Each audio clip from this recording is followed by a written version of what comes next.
Hi everyone, I'm Renalini, founder of 6 Yards Plus, and I'm so happy to be bringing you this really interesting series called Enterprise Matters.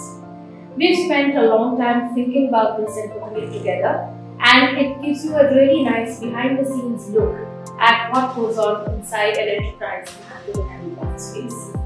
Some of the challenges, some of the constraints, and of course the contributions of enterprise in this space. The episodes are really bite-sized, so I hope that you're able to enjoy them even on the go. And I really hope that watching this series will deepen your understanding of this often frustrating, quite complex, but really rewarding and satisfying sector to work in. So the first episode really is who brings these sarees to you? How do sarees come into your wardrobe? Right? Of course, the most natural way for most of us is to take it from older family members, our mothers, our aunts, our sisters, and things like that. But commercially speaking, where do your sarees come from? That's really the question I'm asking. There are, of course, a large number of entities. There is a large number of entities in this space, and many of them don't come into contact with the final customer a lot of times. I'm not going to go very much into detail, but it starts right from the farmer or person who's engaged in sericulture to weave cotton or silk, and of course the many hands through which it passes to become yarn, to get dyed, to be set on the loom, and all of the other pre-loom activities before the weaving actually starts. And even at that point, there's designers, there's master weavers who also traditionally function as designers, and the weavers themselves and their extended families who all make these beautiful sarees for you. And if they're embellished, there's all of the crafting that goes on top of that, the printing, embroidery, all kinds of other filigree. But how does it reach you, the customer? Right? That is the question that I'd like to focus on. The first, and actually I think one of the largest players in the sector, is actually the government.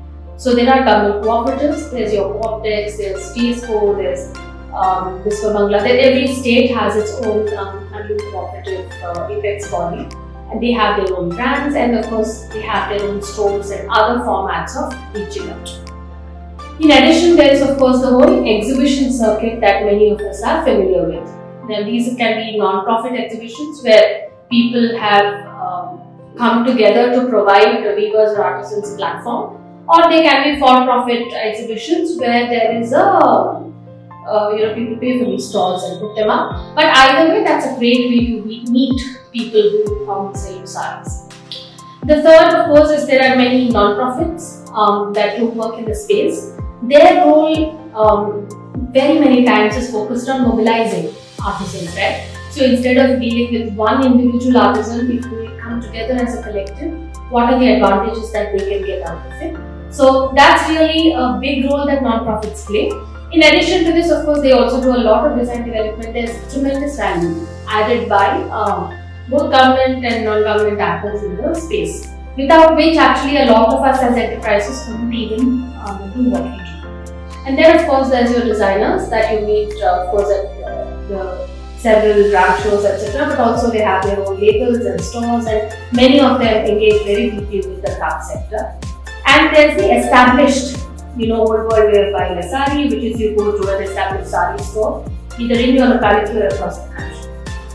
But increasingly over the last few years, and especially after COVID, there's been a increase in the number of say Instagram brands, in the number of social media brands, in the number of small home-based enterprises that deal with handloom handicraft-based products.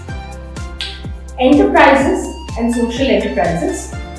When I say these words, I typically mean organizations which are not run from home. Home enterprises are different and they have their own set of challenges and contributions. But I am really focusing on businesses that have been set up, that employ people, that carry inventory, and that engage in marketing branding activities to reach the customer. So enterprises and social enterprises can be seen in multiple formats. Some of them will just be brands that you see in stores, in offline formats. Some will be at exhibitions that you see. Some will be in just in the social media space and they run a virtual business sometimes. But essentially, although there are a lot of overlaps, all of these entities somehow have to meet, somehow have to work together to bring you sarees for purchase, and each of them plays a critical role in the whole journey. So the first episode was how do sarees reach you, and we covered a little bit about all of the entities that broadly play roles. Of course, there are many subcategories and there's a lot of overlap, but I'm really trying to keep it simple for these episodes. Super happy to take any questions on this or engage in discussion on this. Nothing makes me happier than talking about sarees and craft and boom. So here's winding up the first episode of Enterprise Matters. Stay tuned for the next one.